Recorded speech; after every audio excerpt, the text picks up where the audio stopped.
po. Blessing spiritual. Tama po ba? Praise the Lord. At sa umaga nito, syempre pag-bless tayo po iaawit sa ating Panginoon. Amen po ba? At habang inaawit natin ang awiting ito, pwede po bang tayo lumipot, kamayan uli ang bawat isa kasi baka hindi pa po natin nakamayan sila. Amen po ba? Praise the Lord. Hallelujah. Ikot na kami ha.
worship Him. Invite His presence in your meeting. Salamat po. Mananatili kami doon na magpupuri sa iyo. Ibigay namin yung the best na pagsamba sa iyo. Yes, Lord. Dakilang Diyos, maraming salamat po. Sa isang araw na muli magtatagumpay kami sapagkat sinasamahan mo kami. Maraming salamat sa mga ipapakita mo sa amin ng mga panibagong pakitain, panibagong mga gagawin namin upang yung simbahang pinagkatiwala sa amin ay lalong lumaganap, lalong lumaki, lalong magtagumpay. Maraming salamat amin pong pinagkakatiwala sa iyo ang araw na ito. Sa aming mahal na Bishop, dalangin po na patuloy mo siyang bigyan ng mas marami pang mga gagawin sa simbahan ito. Karunungan nagmumula sa iyo. Mga kaparaanan nagmumula sa iyo na tanging siya lamang gagamitin mo. Para kami na kanyang nasasakupan ay patuloy na sumugin mo sa kanya. Maraming salamat. Pagpalain mo kaming lahat. Pagkaisahin mo kaming lahat sa layunin mo lamang, Panginoon. Salamat. Binabalik namin sa iyo ang pinakamataas sa papuri at pagsamba. Sa pangalan ni Jesus. Amen. Amen. Amen. Okay, thank you, Rev. Gilay. At sa worship team natin.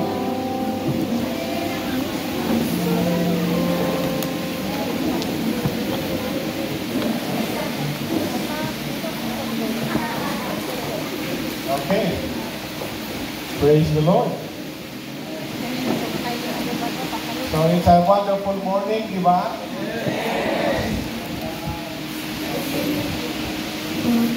Praise. Okay, so receive muna tayo ng word ngayon. Mamaya na uli yung business meeting, pero first part lang ng morning, dalawang sharing lang, hindi ka tulad kahapon na 4. Okay, so ang unang magsishare ay si Review. Gusto ba siyang mapakinggan? Ang ating senior pastor sa, hindi siya napapakinggan eh. Kasi pag siya mag-preach, nasa ibang outfits naman ako. Pag naiwan ako sa white day, siya naman ang nasa labas. So pag siya ang preacher, malamang wala ako kasi ang patakaran namin, basta nasa Hong Kong ako ang preacher. Pag wala na ako, siya ang preacher. Hindi kami nagtatagpo na napapakinggan ko siya o napapakinggan niya ako ng kompletong preaching. So, welcome naman natin ang ating Rev. Ayan. Kawa ko po ito yung anak. Kasi may nagsabi, dalaga na pala anak niya tayo. Noong unang panahon. Magandang umaga ang pati, amen? Siyempre, bago umpisa, marami tayong naranasan pag-praise the Lord. Sa nabahit ang ginawa ni Lord sa America. Praise the Lord, palakpakan natin ang pag-subisap na bahala.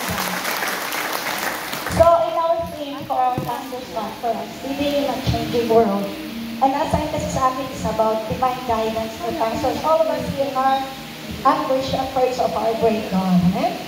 So, in our work as a minister, marami tayong nararanasan. Sa naalala sa people's cause, si Corrie ten Boom, during the Holocaust, sabi niya, if you will look around, you will be distressed. If you will look within, you will be depressed. But if you will look at Christ, you will be at rest. So, sino dito gusto nakakapagpahinga lang siya? We have to look at Christ. Okay, before I proceed, can we say to our seatmate, we are highly favored. Sabi pa natin, change partner, we are born to be blessed. Oh, naniniwala dyan, isang malakas sa Panginoon. Praise the Lord. So, ang kausap ko ngayon ay kapareho ko mga nagsiserve. Sabi ko, ang binocompute ko, the last time I was in a pastor's conference in our church, that was 16 years ago. The Subic. So this is my 16th, this is my second time to join them. Marami ka, binabati ko lahat kasi hanggang Facebook ko lang kayo nakikita. Amen? So bilang mga pastor, dapat matuto tayong maggabay. Pero mahirap tayong maggabay kung tayo mismo hindi nagpapagabay. Okay? So, manalangin muna tayo. Aming Diyos, aming Ama, our great and awesome God, we give you praise. And most high God, we give you all the glory for everything that you are giving us, everything. You have ordained blessings from your very throne. You have prepared so much for us. We are your loved children. And yet commissioned us to do this. You have set us apart. You did not choose you, you chose us. You have appointed us to go and bear fruit. And our fruit should be clean. And whatsoever we ask the Father in the name of Jesus shall be given unto us. So this very morning, we welcome all your blessings. We welcome your will. We welcome the breakthrough. We welcome the power to move mightily in our midst. Father, this is our prayer in Jesus' name. And everybody is saying, Amen. So, mahalaga ang gabay, no? Kahit actually, libo-libong taon nakakaraan na, kahit magbago ang panahon, pag natuto tayo humingi ng gabay sa Panginoon, kaya mahalaga ang divine guidance. Divine guidance. Sabihin natin yung divine guidance. I'm sure na kaya tayo nandito ngayon, healthy, naligo kayo ng maga. Kita ba yung kayo na maligo kayo ng maga? Sa beach. Did you enjoy the beach this morning? Praise the Lord. So, mahalaga ang divine guidance. So, mga kapatid, sa matinding mga kailangan ng isang pastor, parang sa akin, nag-mission ako sa Hong Kong.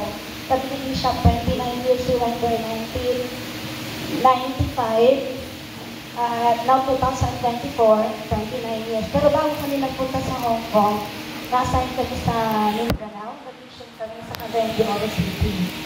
At sa tulong ni Lord, naalala ko lang sa ministry namin ni Bishop. Nung paris na kami doon, 1 year, 2 months kami nag-mission sa Cagayan de Oro City. Kasama namin si Pastor Erwin, mga payat pa kami noon. So, that was 1994. Nung alis na kami doon naman, nagpalago ni Lord ng gawain. So, 1 year, 2 months, Cagayan de Oro City, may Valencia Bukidnon, may Hingoog City. Hindi yung pwedeng mangyari kung walang gabay si Lord. Nakinig ang ating bishop now. Siya ay bishop after na-ordain. Nag-oversee naman natin church. At that time, siya ay pastor ng Islamic Occidental, coverage nun. Humingi siya ng gabay kay Lord. Hindi siya basta open ang church. Siya humingi ng gabay kay Lord. At pag nakarinig ka ng gabay kay Lord, totoo ay victory. So, natapos ang mission 1 year, 2 months, at dahil may gabay si Lord, hindi kami umalis sa church na walang na-accomplish na napakagaling ni Lord. Tinuruan niya kami kung paano ang mga tupa ay matutong kay Lord mag-trust. Dahil ito yung mga bagat ko. Sabi niya, Jude, napamahal sa atin ang mga tupa, pero may pastor na mag-take over. Ito ang sabi sa akin, may pastor na sila, kaya ipagkatiwala mo na sila sa Lord sa pastor. Huwag ka nang connect ng connect.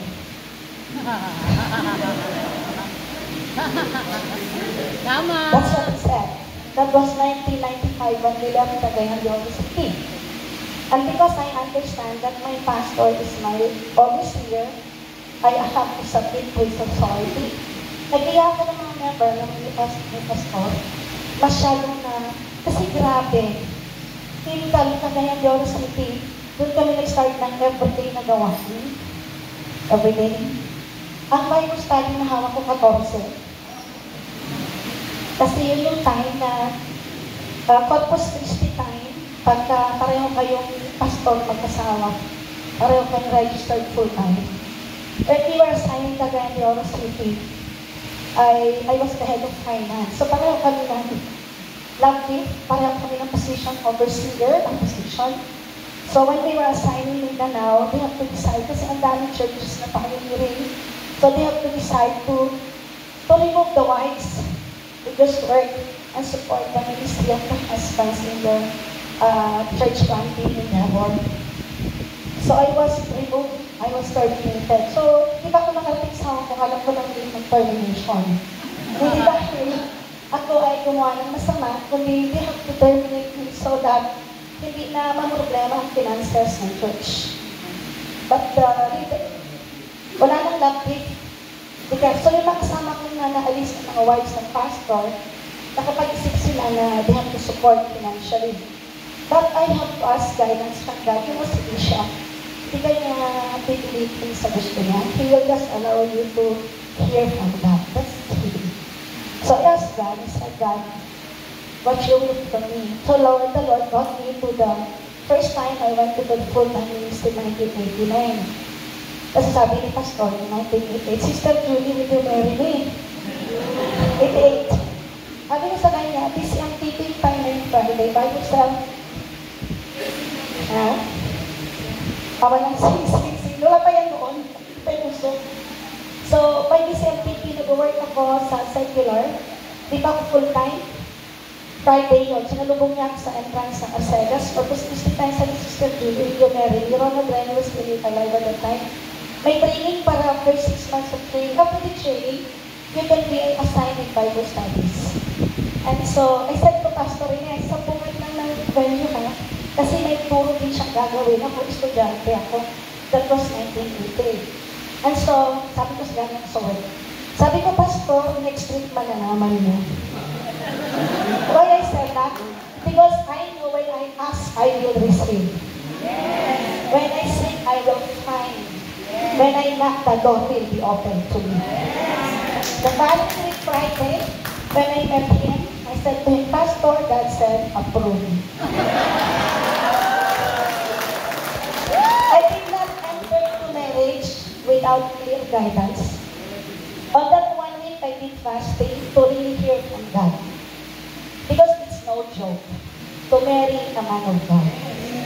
There I got the message, I am my husband's keeper. So I have to protect my husband.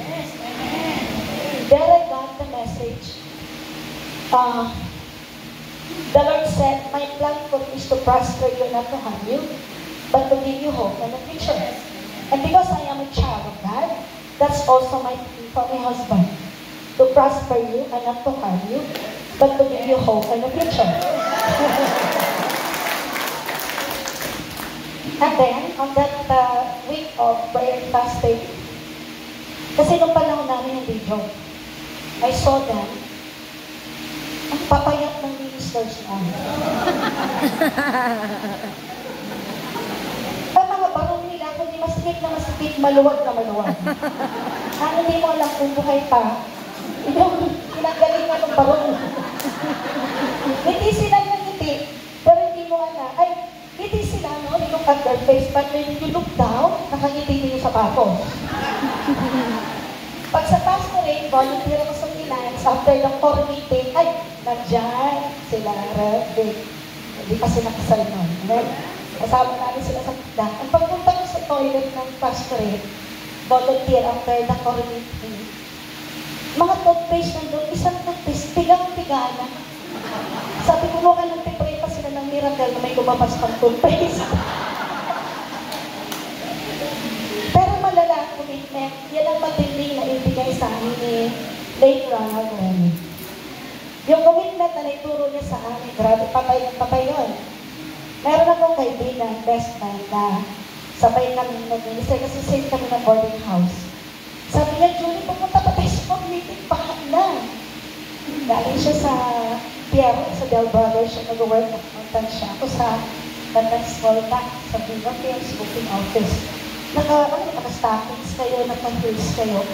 Sabi niya, Julie, mag-meeting pa tayo, pahat na. Sabi ko, tanggalin na natin stockings natin. Lakad tayo, attend tayo. Kaya pagdating doon, hindi nyo halata, marami na kami pinagdaanan. Kasi matindi yung nailipat na commitment. And then, minsan, pagka-usher na kami noon, sabi niya sa akin, hindi ka ba napapagod sa pag-usher natin? Sabi ko sa kanya, ano kayo kung sa Malacanang tayo nagtatrabaho? O nga, hindi siya ulit. So, napakaganda. I'll go back there. So, when I asked the Lord that 1 week before I said to him what God said to me, I also asked the Lord, is this the time for me to enter into the full-time ministry? Because when I have recommitted myself to the Lord, 1988, January 24, na-save kasi ako noong July of 1984. So, total, 40 years ng relationship ko kay Lord. Pero estudyante daw, wishy-washy Christian. medyo takot ka rin sa mga parents mo, baka patigilin ka kasi sa persecution. Pero alam mo yung nadinig ko kay Lord noong January 24, 1988 na mag-full time ako sa ministry, but when is the time? Alam niyo yun, yung narinig ko na, hindi ko pinento sa aking Christian partner. Kasi baka madaliin nga ako ngayon na, alam niyo yun. Wala akong kinikwentuhan, kwento ko yun. Amen? May mga bagay kasi hindi mo kailang kwento, may kwento. Amen? So, kahit tayo mga babae, madadaldal, merong bagay yung tayo kwento. Okay pa kayo? Pira nyo na ako makasama kayo, okay lang siya? Okay. But take my time. Oh, take my time. Bigay yung time ni Lord. Now, I said to God, Lord, is this now the time for me to enter to the full-time ministry? And I heard God clearly. And God assured me of His promise. Kasi nakita ko yung hirap ng mga ministers. Pag sinabi, nililipat na kayo from Caloocan, nililipat ka sa Pandacan, lipat ka sa Pangasinan, may anak ka, hindi Samson lang yung lagayan, karto na eh. Kaya maraming hirap naman ako, it's all those times. Iba na ngayon eh, medyo magagana yung kalagayan. So, nadaan na namin yun. At yung inisip ko, sabi ko, Lord, mag-full-time na ba ako? Siyempre, magre-resign ka. Kasi may calling ako sa itong full-time ministry, hindi lang tinawag doon. So, I heard God, I have to enter to the full-time ministry. I heard God. He said to me in His word in Acts 20:24, this is the word of God to me. His word of Apostle Paul, I consider my life worth nothing to me. I may only finish the task He gave me to do, that is to preach the gospel. I heard it from God, guidance from God.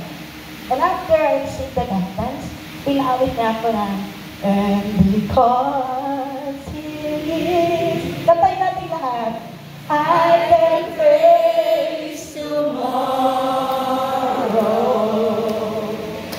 because He lives, all fear is gone, and because I know He holds my future, and I is worth the living just because He lives. Dang, dang, dang, dang, dang, dang, dang, dang. Tapos ang takot. Alam niyo, sa pang story, Christian partner ko si Pastorin eh. Pero siya yung nagsiserve na kahit payatot na siya. May kasama tayong minister noon. Sino ba yung minister natin kasama noon? Nasabi niya, Sister Julie, si Pastorin eh, walang gaanong makain na. Ganon, i-report sa akin. Kasi puro by faith, tapos by faith. Alam mo yun? Pero alam nyo, ka po, pagkat the glory, never na nangingit ng pera sa akin. I was already working. Never yan nagparinig, never yan nagparinig.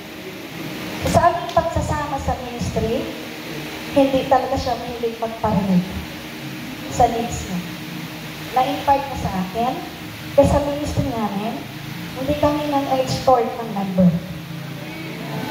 Hindi kami nagpaparinig. Alam na mga taga-Hong Kong yan, taas kami ng mga taga-Hong Kong.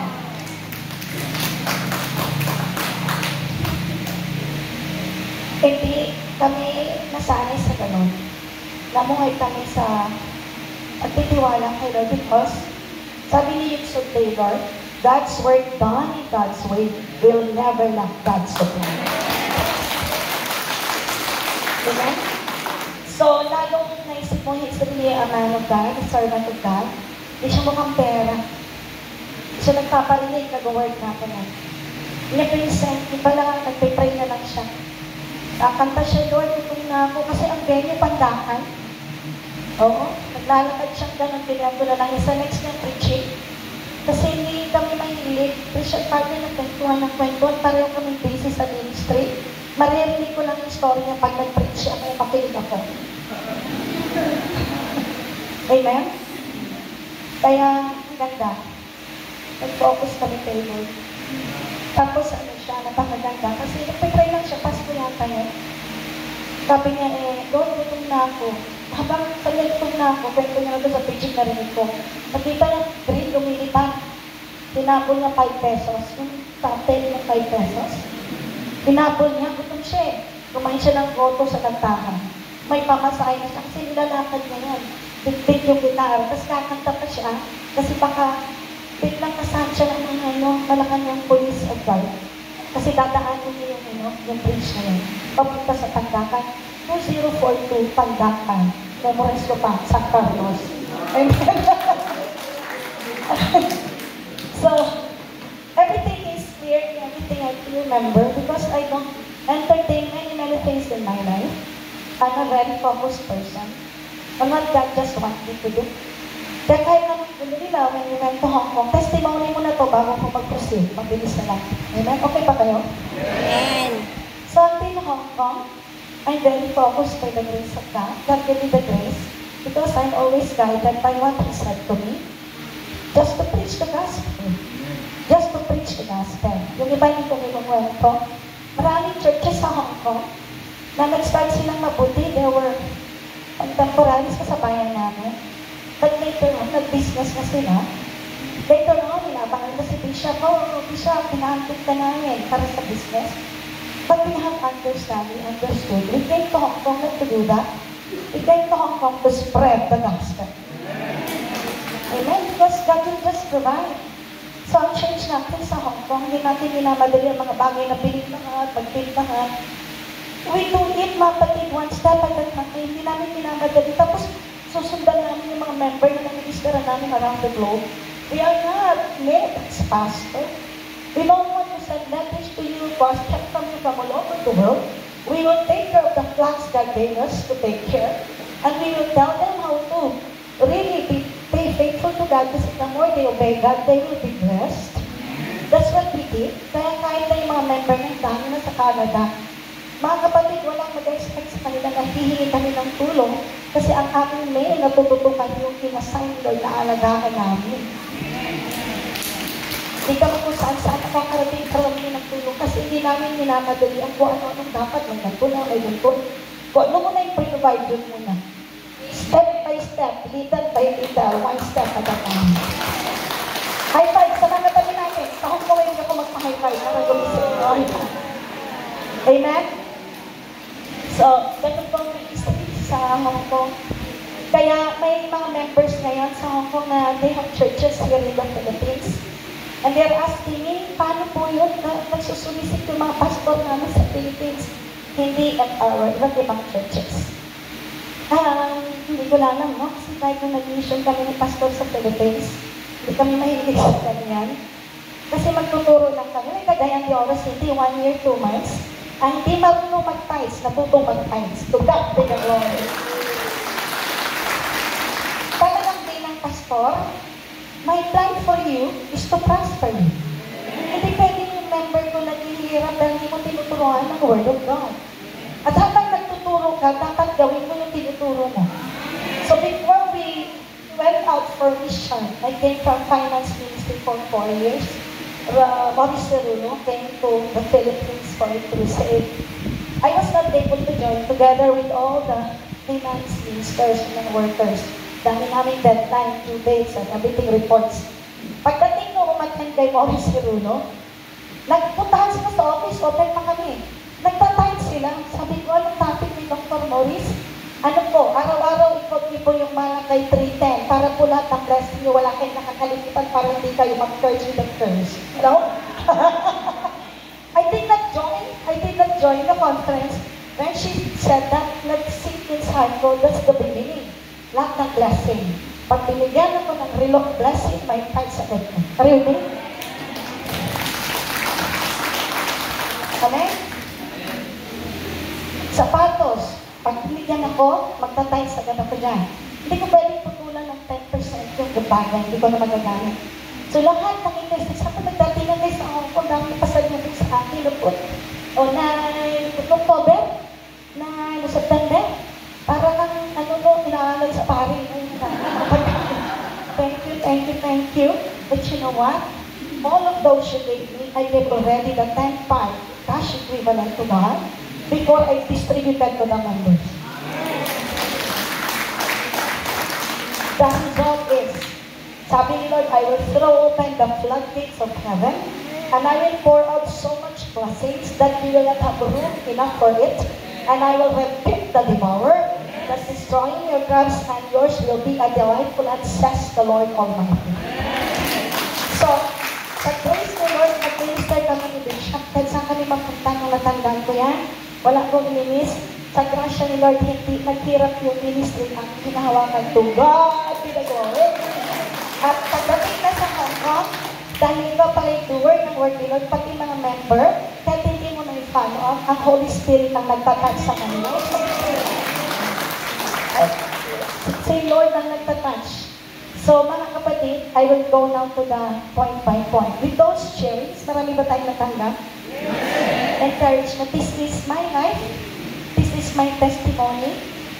Let more pa pwede ko kwento next time sa ministry na hindi siya. Mabuti sila. Gawin mo lang yung pinapagawa niya. Huwag kang magpo-problema.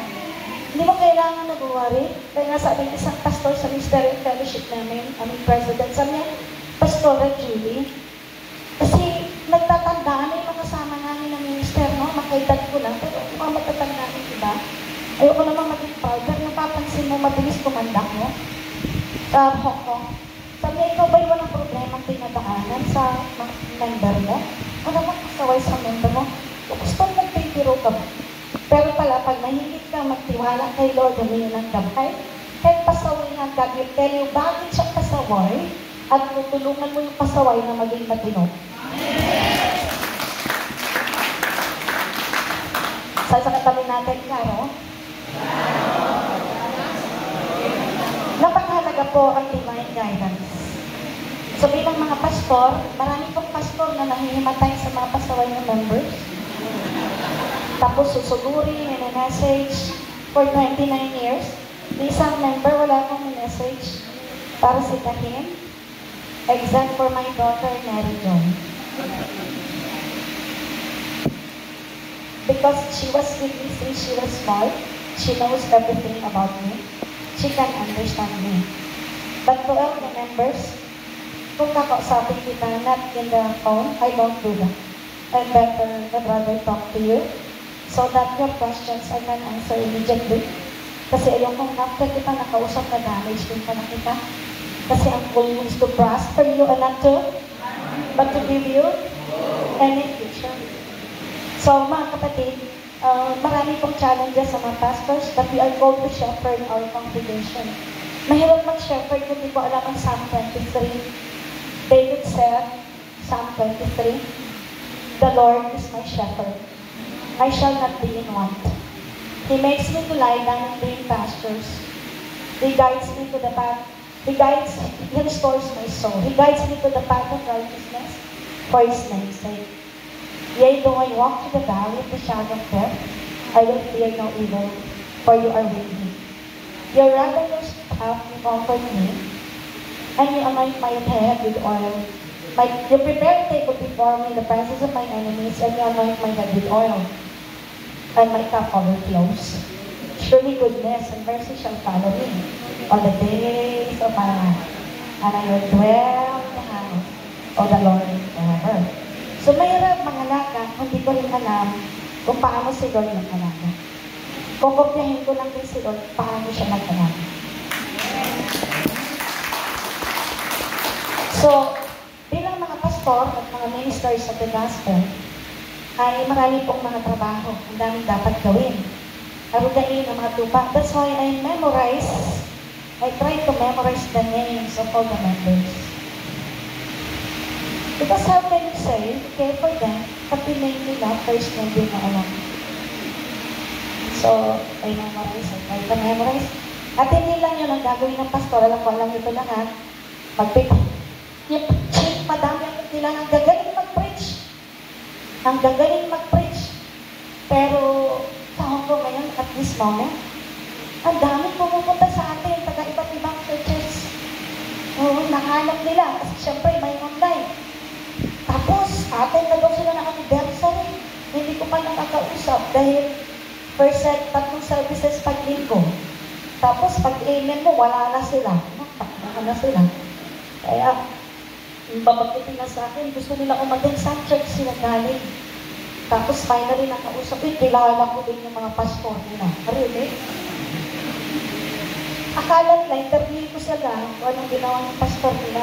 If it's not my business to know everything. Because that's your view about your pastor, anyone mo. Hindi ko kailangan malaman. Ayoko dumihan yung utang ko. Basta ito. For the time being, pwede kayo rito. And then you have to ask permission from your pastor now. Along the way, that you realize you still belong to the church that you came from, you have to go back. Dito, tutulong lang kami ma-restore kayo. At dito kayo. Ayoko yung narinig, tapos ang galing mo mag-alam, yung pag-church ko, ng gudugo, tapos mga pastor, mga marites ko. Ang dami mong alam na kasiraan ng church ko. Hindi mo yung meron ka rin eh. Kaya kung di mo kaya ni-handle yung kwento ka na makinig minsan, kasi minsan, exaggerated yung kwento. Yung wrong dahilan na napreserving talaga ako. Kasi, mga kagulungan sa simbahan, kwentuhan mo ako, minsan di ko na kaya nang marinig, kasi makipag-usap lang ako kayo, sasabihin ko niya yung kompletong kwento, kaya niya i-read. Minsan, marami tayong alam, feeling mo tuloy, napakagaling mo na, kaya yabang mo na minsan. Kasi parang, kiramdam mo, linis-linis mo, sila, dudumi nila. Parang gano'n. Pero minsan kailangan makinig ka talaga. So we need guidance. Palapagan natin ang Panginoon. So, ang gagaling mag-preach, mag-ministerial fellowship, magagaling mag-preach. Pero, pag pumunta ka sa church nila, siyempre sa kwento, illustration lang ito, hindi dahil nagmamaritas ako. Ang simbahan nilang dudumi. Yung toilet nila, mangilabot ka. Kasi ang pastor dapat marunong mag-linis ng church. Nakakapilabot. Sabi ng isang umatay sa akin. Sabi ng gano'n, alam niyo, pastor Paguli, sayang dito sa inyo ang toilet mo kayo, pwede yung mukhaon. Pero kalimut yung sa baka. Asan ka, nagkagitan na simbahan. Pag sabi niya sa akin church, hindi ko rin nilong kamay, hindi ko dito, bakit nyo tayo. Hindi ko na dinagdagan. Kaya nakapunta ako yung pati upuan ka, maginabot ng ubo. Eh, hindi ko na kailang malaman ko ano sa bahay. Ha? Tagalogin ko na. Siyempre, anong tao sa ko. Sasakit sila minsan. Dadat, pag nabalitaan nila, maganda daw. So, attend sila, invite sila. Pagpunta sa church, sabi niya, pastora. Ang toilet nyo, alam mo, kahit kumain ako sa toilet nyo, ang bango-bango. Tapos yung simbahan, kasi baho-baho. Hindi ko naman sinabi, totoo yan. Kasi nakita ko sa simbahan. Kasi nag-iitig kami ito ng simbahan nila. Amen? Hindi ko na itinutungay, alam mo naman. Ano kay pastor ka? My plan for you is to? Alam ko? So hindi mo siya dadagdagan ng karumihan para sa... Lahat pa kasi, pwedeng magbago, pwedeng mag-wilo lang ako. May pagkakataon na next time, mapahagitin niya. Wala pa ka natin ng Panginoon. Kaya hindi kailang periodan, ang gagawin natin magsalita minsan, no? So, mag-preach ng word. Tapos, ano pa? The pastors are called to shepherd their congregation, just like our Lord, what He did to us. And sinabi ni David, kaya yun yung description, anong job ng pastor. To preach the word back, to navigate the complexities of the history. Without the guidance of God, the wisdom from heaven, direction of God, the task can be overwhelming. True or false? True. O, pag walang wisdom, tapos ka na. So ngayon, we will explore the significance of seeking divine guidance. What we seek guidance from God, yung biblical foundation for this necessity and how it can transform pastoral ministry. So, unang point ay, syempre, kanina pa natin sinasabi sa guidance na to, divine guidance in a changing world na nililig natin. So, una, seeking God's wisdom. Point number 1. So, una, seek. Pag sinabing seek, hindi ka lang nakaganon. You really have to seek. Pag nag-seek ka, parang may hinahanap ka. Hanggang di mo natatagpuan, hindi ka titigil. Yun ang meaning ng seek. Merong effort. Meron kang gagawin para matanggap mo ang wisdom na kailangan para sa kompletong gabay ni Lord sa puso mo. Ang mga members, kasi-klaseng problema. Problema sa pamilya, inubos yung pera nila nirimit, problema sa mga trabaho, problema sa mga loved ones. Kung hindi ako rin natutunan, humingi ng wisdom kay Lord, paano sila payuhan, mag-aaway-away sila, kasi dudugtungan ko lang. Tapos sabi mo lang, okay lang yan, pwede na yan. Hindi kailangan makakuha ko ng sagot kay Lord kung bakit pa ganon. Amen? Oo, yung masarap na makuha ko yung gabay kay Lord, para yun din yung sasabihin ko na, yung masahin ko na, nang nag-message, anonymous, mayroon siyang tinitindahan, gano'n, no? Oo, tingnan mo na gabay ka lang kung paano ko papayuhan. O, ganito lang anak, balita pa lang yan dito ko. At ano, susurpresahan talaga siya, uwi talaga siya, mga gano'n. Sabihin mo, hindi mainam anak. Sabihin mo, darling, na-miss talaga kita. Alam ako kay Amos, be there. Kasi baka nag-umpisa pa lang yung kanilang lapakir kasi ano yung kapatid. Sa tagal ng basis sa abroad, kahit ano na yung itsura ng babae minsan, Manu, kape ka dyan. Wala nang dating ng babae, basta carry lang. Napapatulan na minsan nila. Diba? Kaya tayo doon, mag-ayos ka lang sa asawa mo, yung kailang sugurin, hindi yung pag-check mo nga dyan, magkakagulo kayo. Ang gagawin mo, pag-ibig lang. Kasi pag nagtalim ka ng pag-ibig, aali ka rin ng pag-ibig. Actually po, 29 years sa church, madami pong mga misis na nahabol po sila. At ngayon ay in love sila sa mga mister nila. To God be the glory. Sample. So, seeking God's wisdom. Anong verse dyan? James 1:5. Pakibasa po natin. If any of you lacks wisdom, let him ask God, who gives generously to all without finding fault, and it will be given to him. Ito po, alam na lang ito, pinong-quote nyo ito, sinasabi natin sa mga members sa church. Yun nga talaga, kung di mo naintindihan ang situation, ba't nagkagulo, bakit ito, nag-walk out ito, ang member na ito, bakit hindi na ako sinasagot ng member na ito, we should seek God's wisdom. Bakit siya nagkaganon? At kaya kang sagutin ni Lord sa situation, nakul ka lang kasi alam mo ng sagot, humingi ka ng wisdom mula sa Diyos. Ay sa katabi natin, relax ka lang. Be cool. Be cool. Katulad kami sa Israel. How are you? Cool. Ay okay sa Baba. Sa Baba like Amber. So we are just cool. We have to be cool. Pwede pala pag mahilig kang mag-seek ng wisdom mo na kay Lord. Ano ka na? Naalala ko nung papunta kami ng Singapore, sabi ni Tatay Lenggo, Ju, may problema tayo. Ang flight pala natin Lunes ng 1:45. E 10:30 na, nakakala namin 1:45 ng hapon ang flight. E pinutang over ko pa yung gawain sa kapatiran na ating nakabilinan sa kami Singapore. Pinapanood pa naman dalawang member, paano ko mag-react na mali yung flight. Ang sagot ko kay Bishop, ganun ba dahil? Sige, agad ako dyan, discuss natin. Na-shock yung dalawa kasi hindi man ako na-shock sa balita na ang aming flight mali. Pag alis ko pa lang nag-discussan si nanay, no? Wala lang sa kanya, relax na because I have understand God is in control. Okay, tayo sa mga katabi natin. Ay, tayo naman tayo.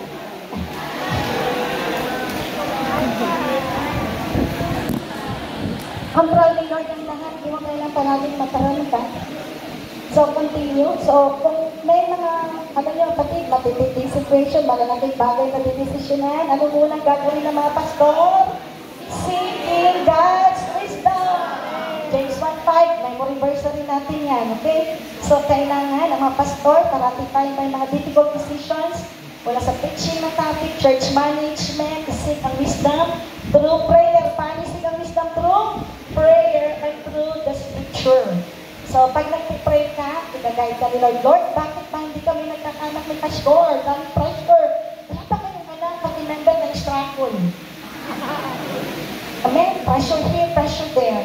Tapos bulo ang demonyo, oh, pray over ka na pray over, ikaw hindi answered prayer. Pero wala, yun lang kada mo, hindi yan nanalo to God, because I have learned to seek God's wisdom. When I ask God, alam mo, ang sagot ni Lord sa akin, be still and know that I am God. So, pag tinanong ko ng pamilanak ka, yung si Lord, still ako nukuhin, is God. Amen? At sa kapasama ng mag-Bible, magkakatanggap ka ng gabay. Marami po, kulang yung oras kahit maghapon. Marami ang sharing kasi I started into the full-time ministry June 30. Ang wedding namin ni Bishop, yun yung day ng full-time ko, June 30, 1989. Same. Kasi narinig ko kay Lord na ako'y magpakasal na sa manugan. So, mga kapatid, natutunan ko na bawat steps, bakit nagawa sa akin ito ng tao ito? I have to seek God's wisdom. So, hindi ka panaway, hindi ka marites, hindi ka natataranta. Alam niyo, pagka ikaw nataranta, nakwento mo na kahit kanino, ipastor ka pa naman. Masira na talaga lahat. Pati emotion mo, nakita ka nila. Sabi ng taga-Caloocan, Reboroni, nagpunta, sabi nila, Mami Jo, bakit hindi ka namin nakikita na kasi takot? Sa loob-loob ko, normal ako na tao, may moods ka rin. Kasi ginagawa ko noong 1989 sa toilet. Doon ko lahat sasabihin kay Lord, tapos isisig ko yung wisdom. Ito ba dapat ng response ko? Kaya halos hindi ko nakikita nung nakasimangan, no? O, Reboroni, tama? Kasama ko siya, hindi na, kasama na namin siya. Kasi ang hiling ko makipag-usap kay Lord, mabilis lang naman eh, pag sanay ka makipag-usap, hindi ka lang matagal. Mabilis kang tumagat ng gabay, kay Lord ka lang nagsabi. I-present mo lang siya kasi maraming member, mga chismosa rin, kamukha rin natin minsan. Kasi ang dalamdam natin. Pagka may member rin nag-advise, namamalitaan ng buong mundo, hindi na kayo nasabihin yun. I-seek mo lang ang wisdom kay Lord. Hindi mo kailangan ipakilaman kung ano ng bahay. Sa akin, wala kayong malalaman sa akin kung hindi kayo nagkwento, wala kayong makikita sa akin. Ano? Kung hindi ka lang sabihin, hindi ka lang sabihin. Ako, ano lang gusto ni Lord na sabihin ko, yun lang pwede kong sabihin. Kaya na-prepare, pati yung tutang kaaruga mo, pati rin sila aayos kasi kokopyan ito. High five sa mga isuon na to. Okay pa kayo, pumapayag pa kayo sa sinasabi ko. Agree, disagree. Grasya ni Lord, no? Sa grasya ni Lord, so the scripture. So mga kapatid, we have to seek God's wisdom through prayer. How do we seek God's wisdom? Through prayer and through scripture. Mahalaga ang Bible meditation. Kasi minsan pag pastoral, wala magbasa ng todo. So it's a humbling acknowledgement that we cannot live effectively without His guidance. Ang gulo-gulo po natin pag walang gabay mula sa Diyos. Amen? So, how to apply this? We have to encourage all the pastors, the ministers. Sabi sa kapatid natin, hello pastor. Hello pastor. Okay? We have to set aside dedicated time to all of us here, ministers of the gospel. We have to set aside dedicated time for prayer and reflection. Create a practice of seeking God's guidance before making decisions. Okay. So, kailangan may ka ng gabay kay Lord. Sabi ng COVID, no? Wala na, hindi pwede gamitin ng mga venue. Yung mga venue pa naman natin ang mamahal. 3B, 30,800. 3A, 60,000 Hong Kong dollars. Si Bishop nasa Hong Kong, lalo ng 2021, nung nag-COVID siya, 9 months siya nandito sa Philippines. Kaya, there was a time, sabi ko, Dad, hindi mo na ako nagbayad. 350 ang bayaran sa 3B. I asked God's guidance, and God gave me the guidance. Don't pay them yet. So, 15, 16, 17, 18. Tumawag kay Bishop Dandan. Ano sa tingin mo? Hingi na tayo ng discount sa may-ari ng 3B. Sabi ni Bishop sa video. Kasi Buddhist temple niya, mahilig sila sa good works. Pagtawag ko, eksakto 18, matagal-tagal, para maramdaman nila na medyo nagpe-prepare pa ng bayarin. Ano, pagbayad mo, hindi mo nagamit yung venue kasi COVID, sarado. When I called the owner, yung pala yung leader ng Buddhist temple, siya pala yung head na palagi kausap. Sabi ko, Susana, good morning. Siya, Julieta, what's your problem? You know the situation of our island.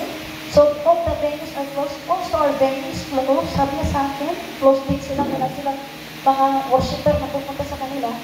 So, what do you want? Sabi ko, we want to ask people from you a reduction of our rental because nobody comes and it's closed. So, how much do you want? Nag-usap na kami ni Bishop. Kasi kung mahilig akong magpasakop sa leader ko, hindi ako mahilig yung ako lang, no? Mga ganyan decision. Mananghid dito sa iyang mga Bisaya, mga Ilocano. At mahilig ko akong magpaalam sa kanya. Kaya, hindi ka masyadong tatanda. Kasi pag marunong ka mag-submit, sakit, i-anointing Lord yung sinabitan mo, bibigyan ka rin ng sagot. Problema ka, hindi ka nang mahilig magsakit, mga menses ng tahanan, di ba? Magsakit ka na, at dadaan ang lahat, tumabi na yun. Sabi niya siya sa akin, sabi ko, how much do you want? Sabi ko, 50% reduction, okay. Nakailang buwan tayo, 15.4 lang binabayaran natin, tumabi na yun. Pangalan ko, mga kapatid, na pag-divine guidance makareceive in this mundo na changing world. Number 2, trusting in God's plan. Pag na-receive mo na yung wisdom, you have to trust His plan. Amen? Ano sabi ng Proverbs 3:5-6? Trust in the Lord with all your and lean not in your own.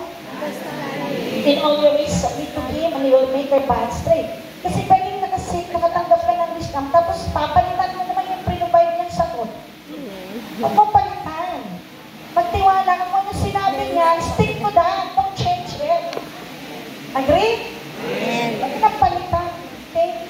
So, kailangan, sa Proverbs 3:5-6, we are reminded that trusting God's plan is important. Pastors, they feel pressure to perform or conform to worldly standards. May mga ganong pressure. Lalo na kung makasama mo sa community mo ng mga pastor, iba-iba ginagawa. Sabi ng isang member natin sa Hong Kong noon, kabalo ka na akong mama, pastora mapula. So, ang mama niya, pastora din sa Mindanao. Kaya lang, hilong-hilo ako sa kanya ng pagkapastora. Kasi wala siyang focus. Pag may seminar doon, nandun na naman siya. Kung saan-saan nakakarating yung nanay mo, pastora ba talaga siya? O taga-attend lang ng seminar? Ano? Kaya, lakad ng lakad. Kaya yung ganyang bilang pastor, hindi na naaruga. Kung saan-saan siya nakakarating, hilong-hilo siya. Kaya nung naging part siya ng church natin, sinundan niya yung style natin. When she went to London, she became a part of the Kensington Temple.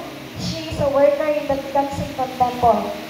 If you read stories, you know, Kensington Temple pastor. Yan ang pinakami sa panahon ni George Jeffries. Sila nag-build. Hindi ko na pangabangin, mahaba na. Alam nyo, ang kinikwento niya kung paano ang church natin sa Hong Kong maayos, nakafocus. Hindi maguloy din sa puso. Hindi ko saan ka nakakarating na pinapastor ka dyan ka mag-focus. Diba? Tapos huwag ka ng focus sa pagkasamahan kung sino-sino. Focus ka lang. Walang vision doon ka lang. Yung lakit ng hawakan natin siguradong lalago lahat siya. Tugat nito. So, trusting in the Lord means relying on His understanding rather than on our limited perspective. So, ang pastor, we have to submit to God because He will surely guide us in every steps and decisions. So, application. Sa point number 2, kasi tumanggap ka na ng wisdom. Guidance. You have to trust the plan of God for your life. So, how to do this? Encourage pastors to engage in regular self-examination. So, palagi natin chinecheck ang sarili natin. So, we should ask ourselves if we are leaning on our own understanding or are we truly trusting God? Palagi natin i-check ang sarili natin. Then, we have to implement accountability groups na mga pastor can share. Kaya, we're so blessed here, may mga pastor of Empowered Church. Pwede mong makausap, pwede kang maghingi ng tayo. Kaya nga sa Hong Kong, wala naman ako tinatawagan sa inyo ng mga pastor o sister. Kami ni Bishop, no? Pag-wala siya. So, paano ako na nabuhay na wala akong pwedeng kwentuhan? Ang una na lang ginagawa ko, kay Lord ako nakikinig. Tapos, mahilig ako mag-present sa kanya, tatawagan ko siya. Dad, busy ka? Hindi, okay lang ko. Ano yan? Siya ang aking, hindi lang siya husband, best friend, at pastor ko siya. Amen. Amen? So, sa kanya ko sabihin kasi nga, paano mo na-sustain? Wala akong masyadong kausap doon. Hindi ka kasi pwedeng friend sa mga member. So, sa kanya lang. Alam lahat ng mga members na sa Hong Kong, ang galing sa Hong Kong. Amen? So, cute lang ang itsura mo. Amen? Hindi ka na-stress. Kapag nakita ka, uy, wala sa tingin si Pastora. Ayos tayo naman. Nakabaltik si Pastora. Meron naman ang mga Pastora. Sila pa may baltik, no? Mayroon. Point number 3, let's go. We have to listen for God's voice. Anong point number 3? Listening for God's voice. John 10:27, ang nakalagay mga kapatid, my sheep hear my voice, and I know them and they follow me. So, sino dito mga tupang ni Lord? Ang mga tupang ni Lord nakakapakinig sa Kanya. Alam niyo yun? At susundan natin si Lord. So, Jesus our Lord is Christ, the intimate relationship between the shepherd and the sheep. Mahirap po siyang marinig kung hindi ka close kay Lord. Kaya ganito, no, instant minsan, hindi na tayo member. But dahil sanay ka kay Lord, intimate ka kay Lord, in pronto, kumuha ka ng sagot mula kay Lord. Ganun ka galing si Lord. Palapakan natin si Lord. Pagka mayroon ka talaga kay Lord, tapos ang heart mo maayos, mabilis ka lang makakuha ng sagot kay Lord. Kasi nang ganyan, no? Anong masasabi mo na? Sabi ng asawa ko, hindi na niya ako mahal. Impronto. Kapag nagsasalita siya, sanay ka makipag-usap kay Lord, kilala mo si Lord, alam mo boses si Lord, pagka ganyan anak, meron siyang pagmahal. Ikaw kasi, kung worker ka, mahilig ka mag-outpush mag-aruga. Gusto mo tulungan ang asawa mo? Opo, huwag mo siyang pabayaan ha. So, paano para na ipatahanin mo siya, tapos tutulungan natin siya, kasama kitang tulungan siya. Kailangan huwag siyang mapahamak, hindi siya magpunta sa kapahamakan. So, ganito, paalam ka sa amin mo, na mag-holiday ka ng 6 months. Sabi na sa akin, 6 months, impossible yun na eh. Ipag-pray kita, pag-uwi mo mag-pag. Kasi narinig ko na kayo yung 6 months. Impromptu, I heard from her. So when she went home that night, when she knocked the door, the lady boss opened the door, and the boss said, I want to talk to you because we're getting out of Hong Kong for 6 months. I want you to come to the Philippines for 6 months. Ano pa na, impromptu na mga counseling, pag-intimate ng relationship mo kay Lord, the sheep recently, mabilis kang makapakinig kay Lord, mabilis kang magpag-ibigay ng, walang bola-bola, mayroon yung gusto ng bobola, no? Yung narinig mo talaga kay Lord, na eksakto, at sila mismo ay sasagana, because our plan also is to pass from heart to heart, to give hope and a future. So, how to apply this? Encourage pastors to incorporate periods of silence into their prayer lives. Busy tayo, yung pinaka-busy na tao, mga pastor. Ang daming accountant, ang daming engineers, pastor kulang. Eh, pastor po ba ako? Parang hindi ka nag-agree. Magkakandara pa na lahat, wala na makasunan, pero sa mga gawain nga ng kulang. Kaya dami mong trabaho, double, triple, quadruple ang job mo. Pero kaya anong busy mo, you need to incorporate periods of silence into our prayer lives. Consider establishing trees. Kailangan mong makinig kay Lord, i-journalize mo, sulat mo, dapat mo matutunan mo na kay Lord, masanay ka. At kailangan kalipon yung kapareho mo na kay Lord lang din naglilingkod. Yung ano mo yung pakinig kanino, devotionals na hindi siya, hindi mo pinapakinggan. Alam mo kung sino-sino pinapakinggan mo na preacher, hindi mo kilala yan. Doon ako sa devotionals, kilala mo siya. Kaya na-preserve din po ako. Sabi ng mga member na, pakinggan mo itong preacher na to, kilala siya sa Pilipinas. Dahil galing nito na tinungkot pa nila. Ganun ba? May libro siya na, basahin mo. Ako pa yung in-encourage na basahin ko yung libro ng pastor niya. Pero you know why? Mahilig kasi ako humingi ng gabay. Kaya hindi mo ako basta-basta makukuha. Kaya naman, nag-negosyo sa Hong Kong. Titignan ko na sila, hindi mo ako makukuha basta. Kasi mahilig ako humingi ng gabay kayo. Kaya ang negosyo never na nakapasok sa church sa Hong Kong. Tugang pinag-gawin. Alam nyo, next time, dahil di ko talaga pinanood dyan, kasi nakikinig ako, nakikinig ko yan, galing magsalita, hindi ko palamig, hindi ko yung pagkikinig, makikinig ako sa Holy Spirit. Next time, natanggal na siya sa PCC, yung church na ito. Nawala siya, natanggal siya. Tapos meron pa isa, sabi na makasama ko sa ministerial, we have to watch this, it's a good picture, it's J. Pastor, so anointed. Wala akong leading, no? May follow us the guidance from God. Pag mahilig ka pala humingi ng gabay kayo, kasi from time to time may changes. Isang parang ang ganda. Huwag ka puro ganda, makinig ka lang kay Lord. Hindi ka maisahan. Andiyan pa ba tayo? Next time naman tayo pastor na to, this is an Indian pastor. He's a good preacher, no? In the body of Christ. Later on, they have discovered after his death, he did so much. Like many not nice things. Sabi ko, Lord, salamat, nag-preserve mo ko. Kasi you know what? Naniniwala kasi ako sa transference of spirit. Ang hirap na malipatan ako. Tapos meron ako. Kaya, na-preserve ako Hong Kong is territory na from time to time, stay here, stay there, passion here, passion there. Pero hindi nga ako nakuha to God be the glory. Hindi nga ako nakasunod sa kanyang bilis na mga kung ano-anong bagay. Kasi nang-focus na ako sa gusto ni Lord, na kahit na na-bless na yung tao, Hindi ka naiingit kasi alam mo lahat ng anak ni Lord, ang sabi niya, i-bless niya. So, hindi ka mamunod.